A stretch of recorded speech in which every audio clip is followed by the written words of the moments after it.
welcome to my YouTube channel. My name is Kiva and I'll be doing a review on Fourth Wing by Rebecca Yarros. I know a lot of people out there are having mixed reviews on this book. Some are saying it's total trash and some people are saying it's one of the greatest books they have ever read.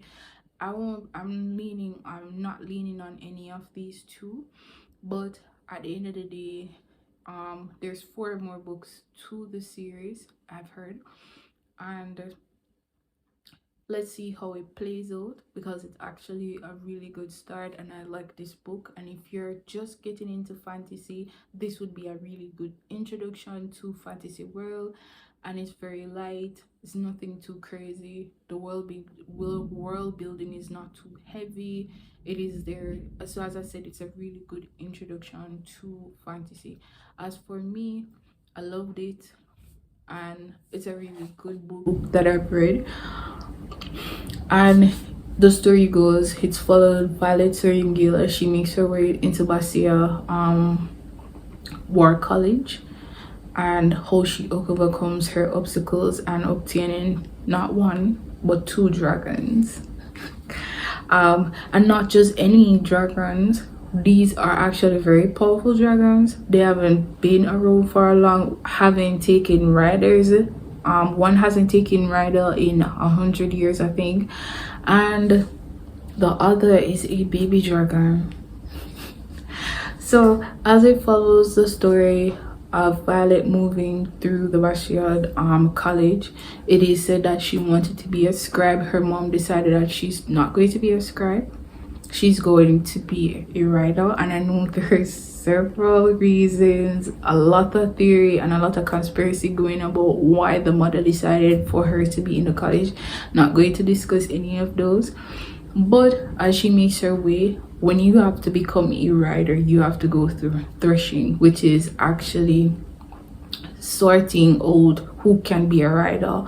And one of their first thing that you have to do is to go over the parapet, which is a bridge, a treacherous bridge, to go over to the college itself. And a lot of people have lost their lives, which Violet make it across by a hair. I think that would be the best thing to say, and make her way over to there. Within the time frame that she is going through the college of her first year, she has to deal with several things, because Violet is not your typical female lead character. She is short, brittle, and easily injured.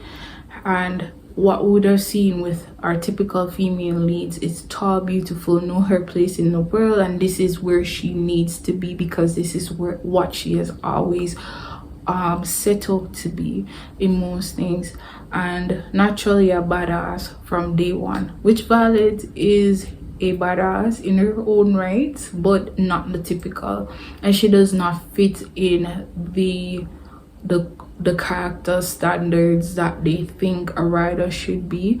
And her friend Dean also thought so, and for that I believe that they should have gave her his being a friend, he should have given her the benefit of the doubt of actually seeing where she can actually fit in as a writer and actually helped her. But instead he's babying her up and just doubting her at each step.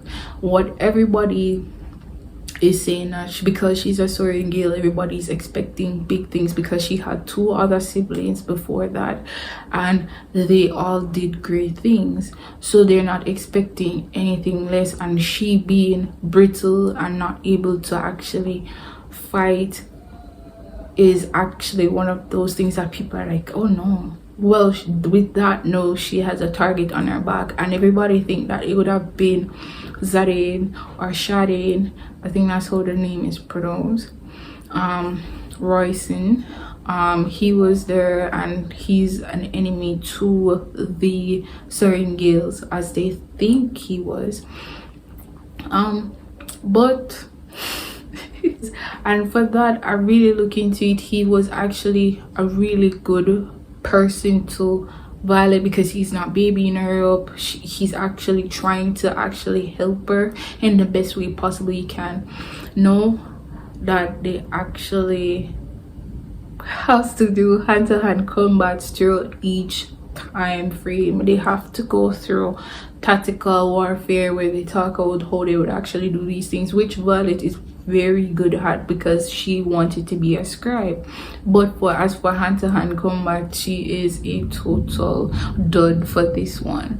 Her friend actually helped her, but not enough for her to actually be really good in such a short space of time, where Violet decided that she's going to poison a couple of folks because this is what she knows, and she is going to use her brain that actually get beat up and get kicked out of the college. This is one of the things that I actually really like about this book. She used her head, she used her strength instead of leaning into her weakness and thinking of all the things that are going wrong at this present time. Instead, she used her brain and think about the one opportunity or the one thing that is going good for her. Know that she decided that they're going to actually go for their dragon. She actually got not one but two dragons, as I said, and one of the strongest dragons. Now the dragons is born with Zarin Royson dragon, and this actually leads to a better relationship with the wing leader, I should say. And the story propels to that, they're going to fall in love naturally because girl is attracted to him from day one, but you're denying it. And I think with all the theories that are out there, because their dragons are born, they naturally going to actually be in a relationship. I think physical, not even a boyfriend and girlfriend relationship, but something physical, because their dragons are bonded. And for that, when I saw their relationship developing, I'm like, yay, finally. But when you get a dragon, you decide that you're going to get powers from them also. And Zarin is shadows, and for her, Violet is actually lightning. And I love how they actually take the time out to develop it. And listen, the dragon Thorn is actually one of the best characters in there. He's a comic relief. He is funny, let me tell you, hands down funny. And you have to read the book to actually see. So because she is with the dragon herself, with Tarn, which is actually the bonded pair with Royson, he has to be protecting her, and he actually puts more effort into the protection, which he gave his command to one of his friends to actually be a bodyguard, which is Dean, and they actually develop a really nice friendship. And as it says, a dragon without a rider is a tragedy, and a rider without a dragon is dead. So he needs to protect Violet, because if the rider is dead or the dragon end up being dying, the other dragon is going to die, his dragon actually.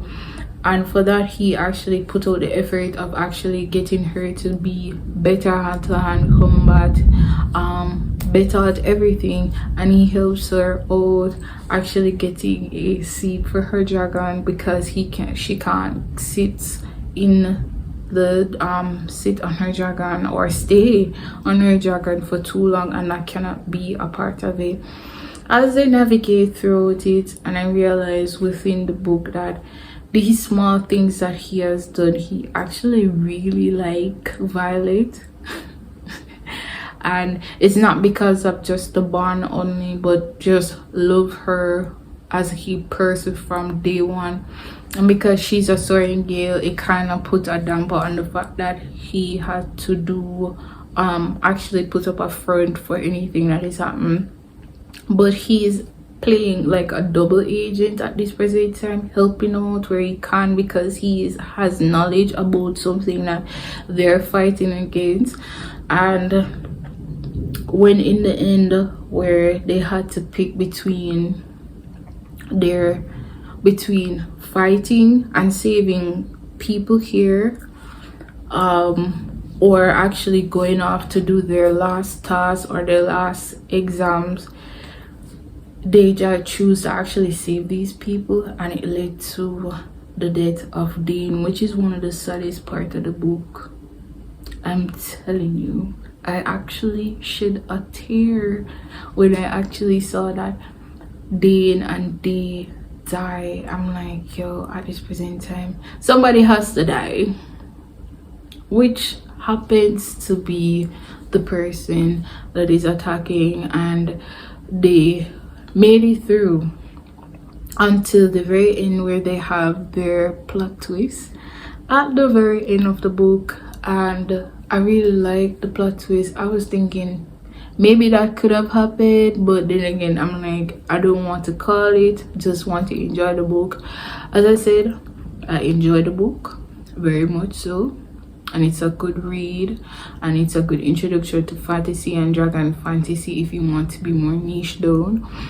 I would recommend it to anyone, and I'm looking forward to book 2, which is Iron Flame, which is coming out November the 7th. So thank you for listening. Like and subscribe to my channel as we do more reviews on more books that I have read or you've seen out there. Thank you.